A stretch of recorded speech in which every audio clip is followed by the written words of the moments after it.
नमस्कार दोस्तों, कैसे हैं आप लोग। उम्मीद है अच्छे होंगे। आज के इस अध्याय में हम लोगों का जो टॉपिक है वो बहुत ही इंटरेस्टिंग, और क्योंकि आए दिन कई मूवी में हम लोग देखते हैं, कई लोग बोलचाल में बोल देते हैं, जिनको जस्टिस नहीं मिलता वो भी बोल देते हैं कि कानून अंधा है, कानून अंधा है। तो मेरा आज का प्रश्न है कि कानून की देवी के आंखों पे काली पट्टी क्यों। जो हम लोग देखते हैं काली पट्टी बांधे हुए हैं देवी, वो काली पट्टी का आखिर राज क्या है, रहस्य क्या है। तो क्वेश्चन है, क्या कानून सच में अंधा है।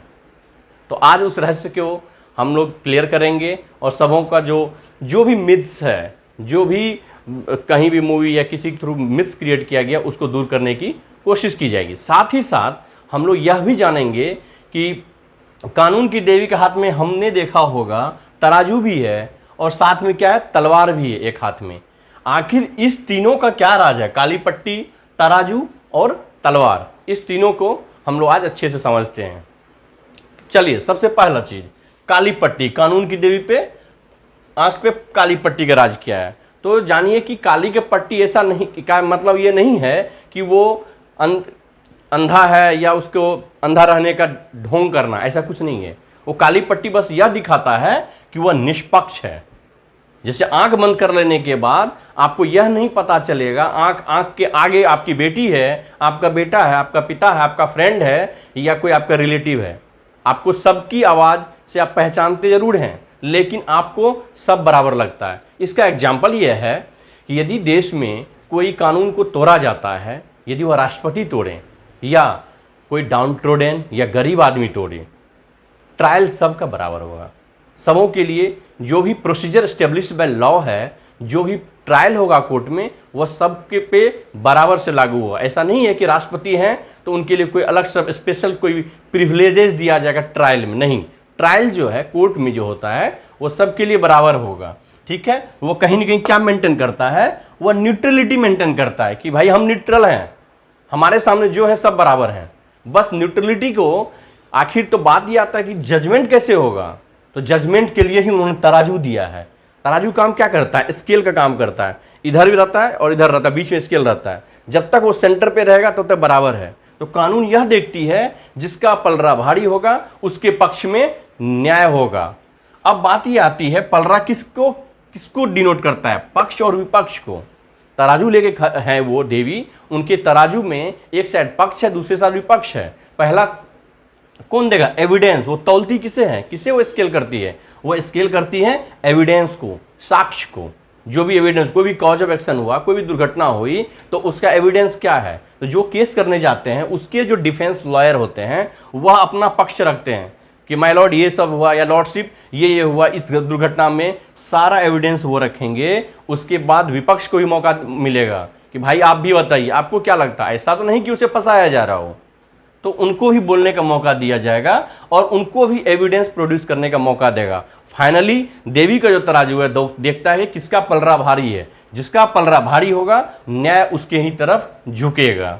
अब आइए तीसरा और काफी इंपॉर्टेंट, वो है तलवार। एक हाथ में, गौर कीजिएगा उस मूर्ति को, देवी के एक हाथ में तलवार रहता है। तो क्या तलवार वो गला काटने के लिए रहता है क्या, बिल्कुल नहीं। तलवार क्या दिखाता है, वो अथॉरिटी दिखाता है, जिसको हम और लोग, आप लोग बोलचाल में क्या बोलते हैं, पावर। यदि न्याय की देवी ही पावरफुल नहीं होगी तो वो न्याय क्या करेगी। तो पावर ऐसा नहीं कि वो ब्लाइंडली क्या तानाशाह करना चाहती है, बिल्कुल नहीं।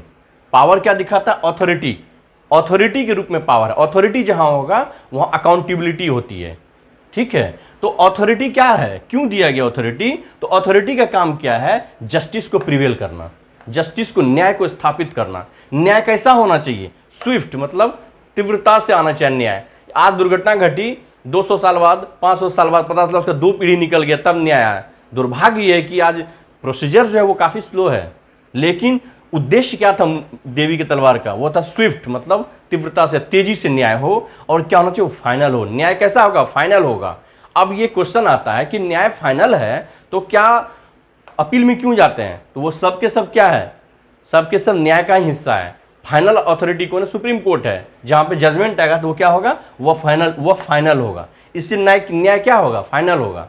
अब क्वेश्चन आता है उन लॉ स्टूडेंट से या लॉयर्स से या एडवोकेट से, मेरा प्रश्न है कि ये जो न्याय की देवी का जो काली पट्टी या निष्पक्षता है, इसे आप संविधान में कहाँ देखते हैं? कभी सोचे हैं आप, क्या हमारे संविधान जो है, हमारा जो दस्तावेज है, वो दस्तावेज कहाँ पे इस चीज़ को डिफेंड करती है? तो इसका उत्तर है आर्टिकल 14 अनुच्छेद 14 समानता का अधिकार। उसमें 2 पार्ट है, equality before the law, equal protection of the law.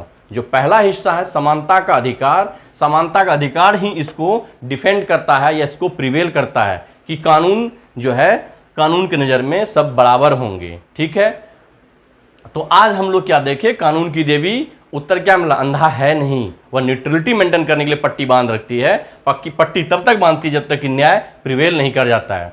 इसलिए मुझे लगता है आज का वीडियो काफ़ी इंटरेस्टिंग रहा होगा और आप लोगों तक कॉन्सेप्ट को क्लियरिटी करने में मैं सफलता हासिल किया हूँ। यदि आप लोगों को मेरा वीडियो अच्छा लगा है, कृपया करके इसे और भी लोगों तक सब पहुँचाएँ, ताकि मूवी में जो बताता वह नहीं हो न्याय की देवी। न्याय की देवी को लोग उसी रूप में समझे जिस रूप में न्याय की देवी वास्तविकता में है। तो कृपया करके इसे लाइक करें, सब्सक्राइब करें और औरों के साथ शेयर करें। जय हिंद।